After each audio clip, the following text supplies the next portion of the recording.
Hello friend, कैसे हैं आप सब। आई होप आप सब बहुत ही अच्छे होंगे। तो आज हम पढ़ने वाले हैं अकाउंट, और अकाउंट में गोल्डन रूल क्या होता है उसको हम समझने वाले हैं। तो सबसे पहले स्टार्ट करते हैं हम कि अकाउंट क्या होता है। तो ये अकाउंट हो गया हमारा, ठीक है। और इसके 3 टाइप्स होते हैं। इसकी क्लासिफिकेशन को हम पहले देख लेते हैं। तो इसमें क्या होता है, पहले जो होता है हमारा पर्सनल अकाउंट होता है, ठीक है। उसके बाद हमारा रियल होता है और नॉमिनल होता है। तो ये 3 होते हैं हमारे अकाउंट के 3 क्लासिफिकेशन होते हैं। पहला होता है पर्सनल, और दूसरा होता है रियल, एंड थर्ड होता है नॉमिनल। तो हम समझते हैं पर्सनल अकाउंट क्या होता है, ठीक है। तो पर्सनल अकाउंट में क्या होता है, ये किसी व्यक्ति से संबंधित होता है। इसमें नाम आ जाता है, जैसे किसी कंपनी का नाम हो गया, बैंक का नाम आ गया, या किसी व्यक्ति का नाम आ रहा है। तो जो भी नाम से संबंधित होते हैं ना, जो किसी व्यक्ति से संबंधित होते हैं, नाम है, तो वो हमारा आता है पर्सनल अकाउंट में। जैसे किसी बैंक का नाम आ गया, या किसी पर्सन का नाम आ गया, तो या किसी कंपनी का नाम आ गया, तो ये सारा हमारा किस में जाता है, तो पर्सनल अकाउंट में आता है, ठीक है। उसके बाद आते हैं हम रियल अकाउंट पे। तो रियल में क्या होता है, रियल जो होता है वो एसेट से संबंधित होता है। कोई भी एसेट्स है, तो एसेट जैसे बैंक हो जैसे बिल्डिंग हो गया, मशीनरी हो गया, कैश हो गया, तो ये सारा हमारा किस में आते हैं, तो रियल अकाउंट में आते हैं, ठीक है। जैसे में हमारा ले लीजिए कैश हो गया, या बैंक बैलेंस हो गया, ठीक है, और कोई बिल्डिंग हो गया, या मशीनरी हो गया, तो ये सारे जो है रियल अकाउंट के पार्ट हो जाएंगे। उसके बाद आते हैं हम नॉमिनल अकाउंट में। तो नॉमिनल अकाउंट में क्या होता है, पहले हम पेन का कलर चेंज कर लेते हैं। और नॉमिनल अकाउंट में क्या होता है, ये एक्सपेंसेस या लॉसेस से संबंधित होता है। जैसे हमारा लॉस हो रहा है, या एक्सपेंसेस हो रहे हैं, इनकम हम गेन कर रहे हैं, इंटरेस्ट हुआ, तो ये सारे हमारे नॉमिनल अकाउंट के पार्ट होते हैं, जिसको हम नाम मात्र का खाता भी कहते हैं, ठीक है। जो रियल होता है वो वास्तविक खाता होता है, और ये नाम व्यक्ति से संबंधित होता है। तो इस प्रकार से हमारे जो है अकाउंट के 3 क्लासिफिकेशन होते हैं। जो हमारा हो गया पर्सनल अकाउंट होता है, फिर रियल अकाउंट हो गया, उसके बाद हमारा नॉमिनल अकाउंट हो जाता है। अब इतना हमें समझने, क्योंकि हमें गोल्डन रूल पढ़ने से पहले हमें ये पता होना चाहिए कि कौन सा पर्सनल अकाउंट है, कौन सा रियल अकाउंट में आता है, कौन सा नॉमिनल अकाउंट में आता है। तो इसलिए हमने इसको क्लियर कर दिया कि आप कैसे पहचानेंगे कि कौन सा पर्सनल अकाउंट का पार्ट है, कौन सा रियल अकाउंट का पार्ट है, या कौन सा नॉमिनल अकाउंट का पार्ट है, ठीक है। अब हम देखते हैं गोल्डन रूल। गोल्डन रूल, ये अकाउंटिंग के गोल्डन रूल है, तो इसको हम समझते हैं। तो गोल्डन रूल को हम समझते हैं, तो सबसे पहले हम ले लेते हैं पर्सनल अकाउंट। पर्सनल अकाउंट, तो पर्सनल अकाउंट का जो गोल्डन रूल होता है, ये क्या होता है कि डेबिट द रिसीवर,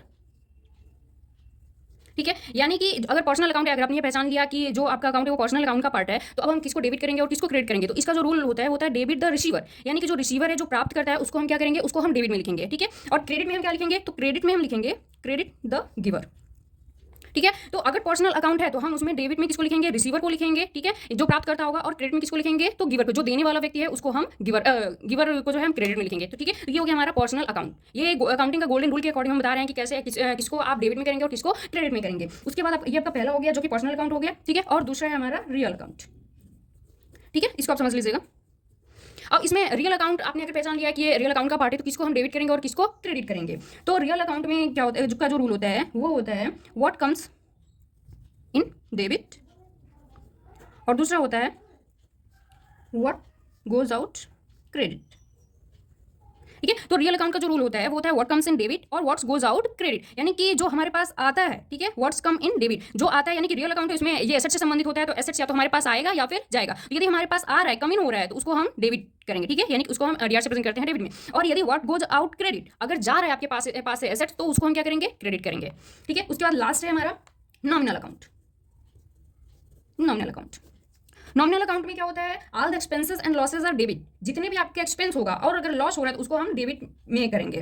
तो इसका जो रूल होता है all the expenses and losses are debit, ठीक है। जितने भी हमारा एक्सपेंस होगा, जितना भी हमारा लॉस होगा, उसको हम डेबिट में लिखेंगे। और क्रेडिट में क्या जाएगा, तो जितने भी हमारे इनकम होंगे, all the incomes and gains are credit, नीचे हम लिख देते हैं क्रेडिट, ठीक है। तो जितने भी हमारे इनकम होंगे और गेन्स होंगे यानी लाभांश होंगे, उसको हम क्रेडिट में लिखेंगे, ठीक है। आई होप आपको अच्छे से समझ में आएगा, हमने इसमें क्लियर कर दिया है। अब आपके लिए बहुत ही आसान हो जाएगा किसको हमें डेबिट में करना है और किसको क्रेडिट में करना है, ठीक है। तो सबसे पहले इसको एक बार हम और अच्छे से देख लेते हैं। अकाउंट्स के 3 क्लासिफिकेशंस होते हैं, पर्सनल अकाउंट होता है, रियल अकाउंट होता है और नॉमिनल अकाउंट होता है। अब इसको हम पहचानेंगे कैसे, यदि किसी व्यक्ति का नाम आ रहा है, किसी बैंक का नाम आ रहा है, तो उसको हम पर्सनल अकाउंट में डाल देते हैं। यदि कोई एसेट्स है आपके पास, ठीक है, जैसे में कैश हो गया, बैंक बैलेंस हो गया, बिल्डिंग हो गया, मशीनरी हो गया, तो ये सारे हमारे किस में जाएंगे, रियल अकाउंट में जाएंगे। नॉमिनल अकाउंट में क्या होते हैं, जितने भी आपके एक्सपेंसेस होते हैं या गेन्स होते हैं, लॉस हो रहा है आपका, इंटरेस्ट है, इनकम है, तो ये सारे हमारे किस में जाते हैं, नॉमिनल अकाउंट में आते हैं। ये आपने पहचान लिया। अब पहचानने के बाद क्या होता है, अब किसको डेबिट में करना है, किसको क्रेडिट में करना है, तो इसके लिए हमें गोल्डन रूल पता होना चाहिए। इसका रूल क्या होता है, अब इन तीनों का ही रूल को हम देखेंगे। तो पर्सनल अकाउंट हो गया, रियल अकाउंट हो गया एंड नॉमिनल अकाउंट हो गया। तो अब पर्सनल अकाउंट का जो पर्सनल अकाउंट में किसको हम डेबिट में लिखेंगे और किसको क्रेडिट में लिखेंगे। तो डेबिट द रिसीवर, यानी कि जो रिसीव करता है, जो रिसीवर है, जो प्राप्त करता है, उसको हम डेबिट में लिखेंगे। और क्रेडिट द गिवर, और जो देने वाला है, जो गिवर है, उसको हम हमेशा क्रेडिट में लिखेंगे। उसके बाद आता है हमारा रियल अकाउंट। रियल अकाउंट का जो रियल रूल होता है वो होता है व्हाट कम्स इन डेबिट, ठीक है, व्हाट गोज आउट क्रेडिट। यदि जो हमारे पास आ रहा है, जो एसेट्स हमारे पास आ रहा है, तो उसको हम डेबिट में लिखेंगे। और जो हमारे पास से जा रहा है, जो गोज आउट हो रहा है, उसको हम क्रेडिट में लिखेंगे, ठीक है।